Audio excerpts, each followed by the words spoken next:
যাবা ডাক্তারখানে নিয়ে যাবা? তো নখটা গেল কি করে তো গলায়?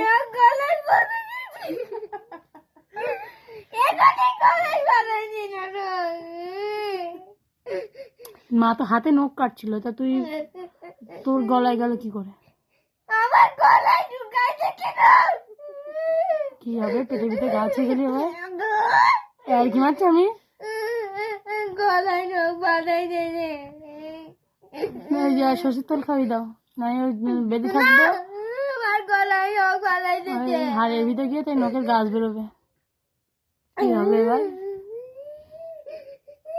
জল খেয়েছিস? গলায় গেছে না আছে গলার ওখানে? ওখানে নখটা আটকে গেছে, তাই তো মা কাটতে কাটতে গলার ভিতরে চলে গেল নখ।